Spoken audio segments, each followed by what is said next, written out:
բոլոր լրագրողներին, լրագրողական կազմին, որովհետև այս քարոզարշավի ընթացքում ես գիտեմ, թե դուք ինչքան եք տանջվում, ինչքան եք աշխատում ու այս ընթացքում այսքանդ որ ժամանակ եք գտել ու եկել եք այստեղ, շատ շնորհակալ եմ ձեզ։ Ես Գեղամ Օհանյանն եմ,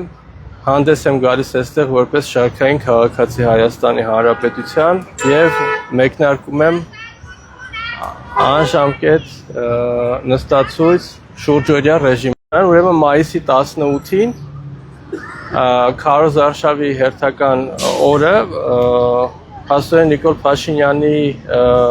քարոզարշավի խմբին մոտենում է Արթուր Օսիպյանը ու սկզբից սկսում է իրաց մոտ բավական նորմալ զրույց, հետո որոշակի հարցադրումների Նիկոլ Փաշինյանը չի կարողանում պատասխանել, բորբոքվում է, սկսում է վիրավորել քաղաքացուն, այդտեղ հնչում է հայտնի դարձած խոսքը, ինչու չես զոհվել, որին փաստորեն Արթուր Օսիպյանը այդպես էլ հնարավորություն չի ստանում պատասխանելու, որովհետև այդ վայրից նրան ձերբակալում են եւ ավելի ուշ իմանում ենք, որ 2 ամսով կալանավորել են խուլիգանության հոդվածով։ Հետո ասեցին, որ ինքը իր Facebook-յան էջում, որը իդեպ փակվել է, ինչ-ինչ պայմաններով, իր Facebook-յան էջում գրել է, որ ասեք որտեղ է գնամ բմբուլները քամուն տամ։ Ուզում եմ այդ արտահայտությանը անդրադառնամ, որովհետև անընդհատ իշխող ուժի հետևորդները մեկնաբանում են, որ այդպես չեն խոսում, դրա մեջ հանցակազմ կա եւ այլն։ Ուզում եմ ասեմ, որ բմբուլները քամուն տալը դա փոխաբերական իմաստ պարունակող արտահայտություն է եւ դա չի կարա տեղի ունենա, որովհետև Նիկոլ Փաշինյանը բմբուլներ չունի, որը կարան քամուն տան։ Սա օգտագործում են այն ժամանակ, երբ որ ուզում են ինչ-որ մեկի հետ ինչ-որ կերպ մրցեն, ենթադրաբար այս վարագայում բանավեճի խոսքի միջոցով ու թող հանրությունը լսարանը որոշի, արդյոք դա տեղի ունեցավ, թե ոչ, այսինքն արդյոք ինքը Նիկոլ Փաշինյանի բմբուլները քամուն տվեց, թե ոչ բանավեճի միջոցով, որովհետև այդ բանավեճը ընդհատվեց եւ միակողմանի լրացվեց, Արթուր Օսիպյանը հայտնվեց բանտում։ Եվ փաստորեն միակ գործիքը այս տղայի, որ մնացել էր իրեն իր խոսքը արտահայտելու, դա հացադուլ անելն էր, որին ինքը դիմել է հենց այդ օրը, այսինքն հենց իր ձերբակալման օրը, եւ արդեն այսօր 14-րդ օրն է, որ Օսիպյանը հացադուլի մեջ է եւ մենք այսօր մեկնարկում ենք շուրջօրյա նստածույց այս գործի արդիվ, որովհետեւ քաղաքացու կյանքը արդեն վտանգի տակ է գտնվում։ Շատ կարևոր է արձանագրել, որ մենք այստեղ հավաքվել ենք հենց քաղաքացի Օսիպյանի համար, ու մենք այստեղ չենք հավաքվել քաղաքական օրակարգով։ Մենք այստեղ հավաքվել ենք քաղաքացու սահմանադրական իրավունքները խոսքի եւ տեղաշարժման ազատության վերաբերյալ, որը խախտվել է կոպիտ ձևով մեր գնահատմամբ, մենք հավաքվել ենք այստեղ որպես քաղաքացիներ, ես հայտարարել եմ նստածույց, բավական շատ մարդիկ գրել են, որ միանալու են, այսօր երեկոյան արդեն երևա ինչքան մարդ է միացել մեր շարժմանը, ու ինչու ենք նաև ասեմ, ինչու ենք հավաքվել այստեղ նախագահականի մոտ, որովհետև ամեն դեպքում, որքան էլ ասենք, որ նախագահը իր լիազորություններով սահմանափակված է, ամեն դեպքում նախագահը մեր երկրի գլուխն է եւ սահմանադրության պաշտպանը, ու այստեղ խախտվել են սահմանադրական իրավունքներ, եւ մենք նամակով, բաց նամակով դիմելու ենք հանրապետության նախագահին, որ միջնորդություն ներկայացնի գլխավոր դատախազություն Արթուր Օսիպյանի խափանման միջոցը փոխելու համար ու նրա ազատությունը ապահովելու համար, նրա առնվազն տեղաշարժման ու խոսքի ազատությունը ապահովելու համար։ Եթե հանցակազմ կա նրա գործողությունների մեջ կամ դատախազությունը ինչ որ գործ է քննում, որին մենք անգամ գուցե ծանոթ չենք, ապա կարող են դա անել ընդամենը նրա ստորագրությամբ երկրից չհեռանալու։ Երևի թե այսքան եք, խնդրեմ դուք ճանաչում եք իրեն։ Ես շատ հատկանշական է ասել եմ, որ ես Արտուր Օսիպյանին չեմ ճանաչում։ Բարով խերով այս միջոցառումները ավարտվի, սիրով կուզեմ իր հետ ծանոթանամ, բայց շարժմանը միացել են բազմաթիվ մարդիկ, ովքեր իրեն ճանաչում են։ Երևի այսքան։ Իսկ քանի օր եք հացադուլ անելու, ինչքան ժամկետով մինչև ազատ արձակեն իրեն, պահանջը ազատ արձակելն է, ճիշտ եմ հասկանում։ Ես հայտարարել եմ այս պահին նստածույց, եկեք չշփոթենք, ես հացադուլ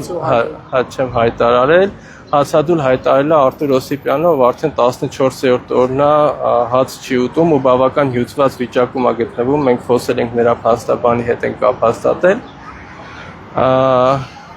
Այսքանը։ Նկատի ունեմ քանի օր եք նստածույց։ Անժամկետ։ Ես ի սկզբանե ասացի, որ անժամկետ եմ նստում, մինչև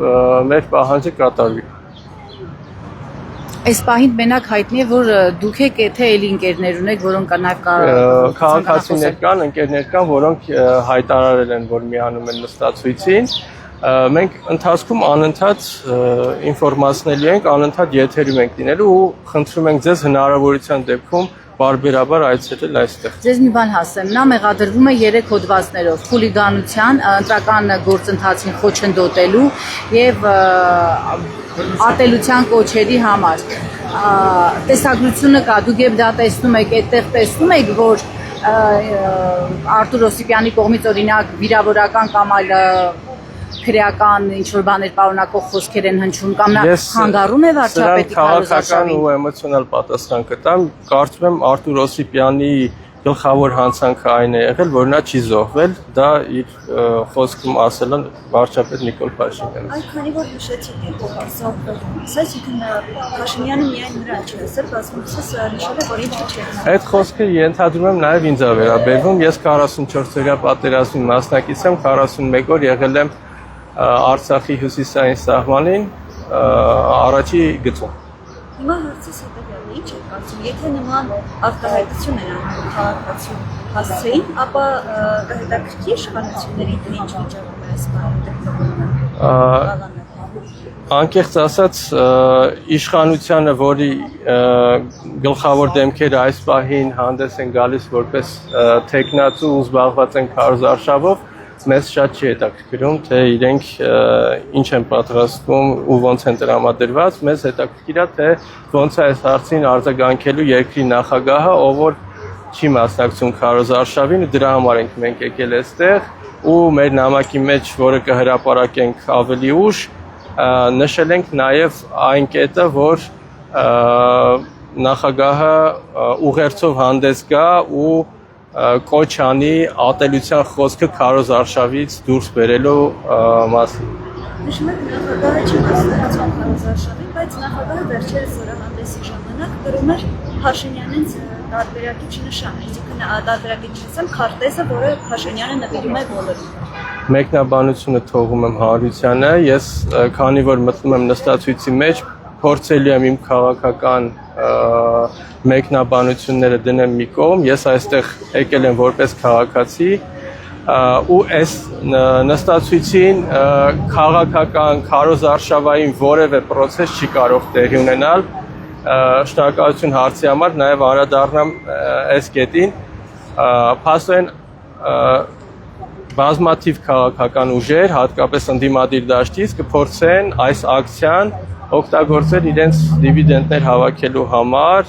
իրենց վարկանիշը բարձրացնելու համար, հիմիկվանից տեղյակ եմ պահում, որ այստեղ քարոզարշավի որևէ կոմպոնենտ բացառվում է, այստեղ կարող են միանալ նստածույցին միայն Հայաստանի Հանրապետության քաղաքացիներ, այո, կարող են նաև որևէ ուժին հարող, պատկանող քաղաքացիներ միանալ, բայց որևէ քարոզչական մեքենա միացնել այստեղ դրոշակների, հագուկապի, թվի, խոսույթի ձևով բացառվելու է ու եթե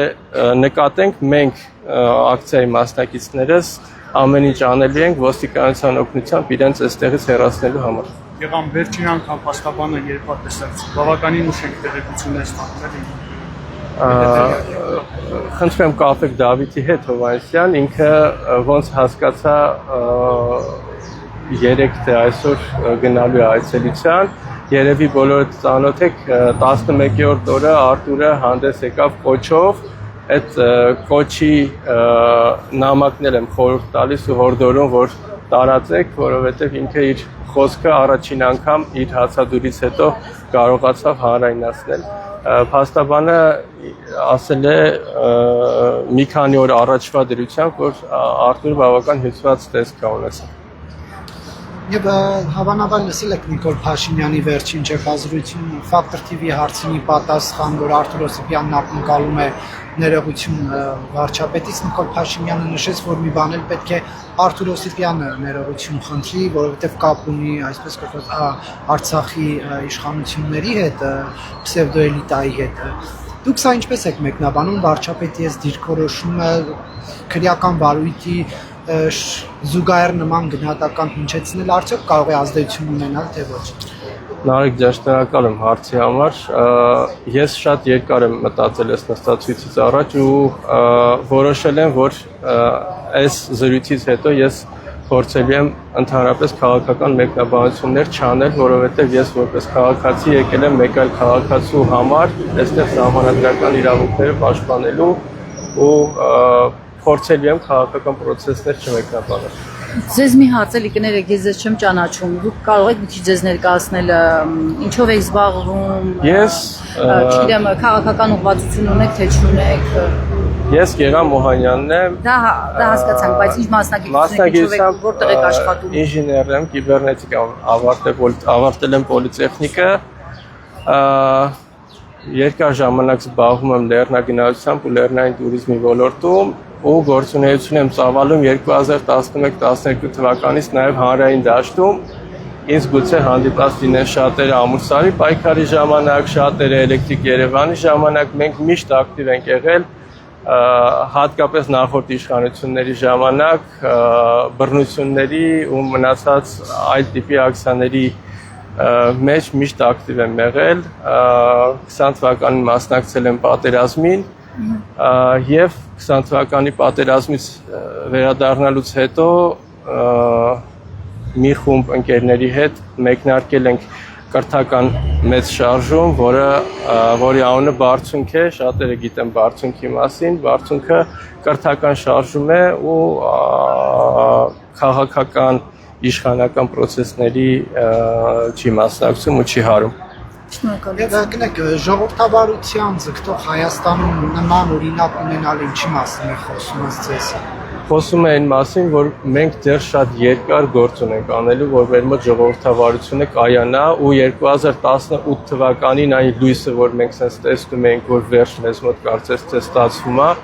սահուն կերպով անկում է ապրում ու այն ինչ որ հիմա տեղի է ունեցել ու ինչի համար մենք դուրս ենք եկել նստածույցի, խոսում այն մասին, որ ուղղակի խայտարակ վիճակում են գտնվում, ահավոր ուղղակի։ Ես չգիտեմ, ես Արտուր Օսիպյանին չեմ ճանաչում,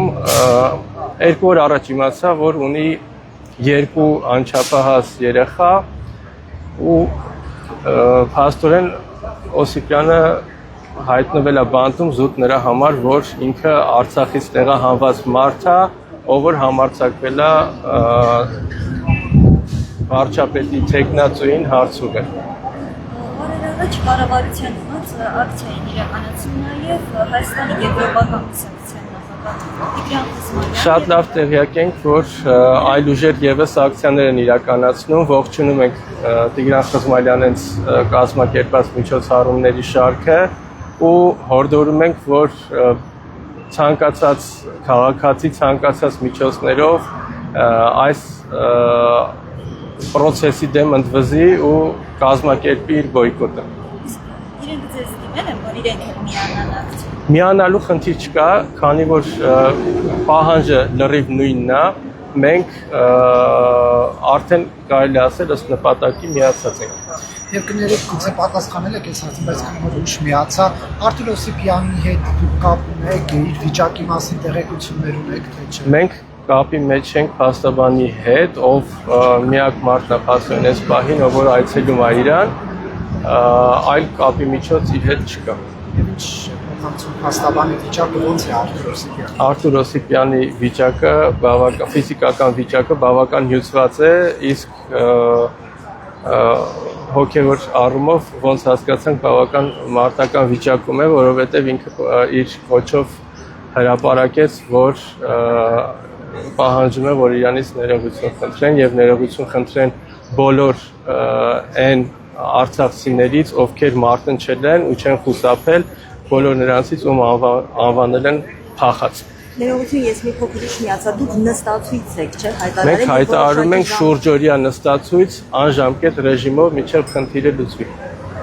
Եվ նշեցիք, որ դուք անձամբ չեք ճանաչում Արթուր Օսիպյանին, նրա այդ անձամբ շփում չեք ունեցել։ Կխնդրեմ նաև ներկայացնեք, թե ինչն է ձեզ դրդել գնալ այս քայլին, որովհետև նշեցիք այո որպես քաղաքացու համար, բայց փոքր ներկայացրեք։ Ես տեսել եմ, որ տեղի է ունեցել անարդարություն, ես տեսել եմ, որ տեղի է ունեցել սահմանադրական օրենքի խախտում մարդու ազատ տեղաշարժի եւ ազատ խոսքի իրավունքի հանդեպ եւ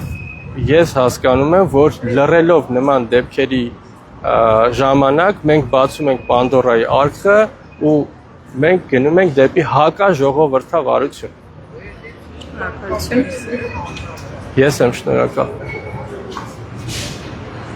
Մի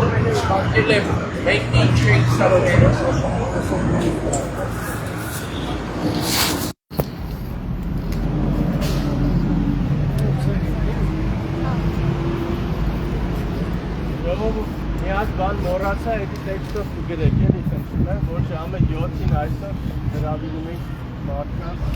աշխատանքից հետո միանալու ու իրանց ներկայության փաստորեն իրանց բողոքի ակցիան անելու հրավիրում ենք Վարդանյան 26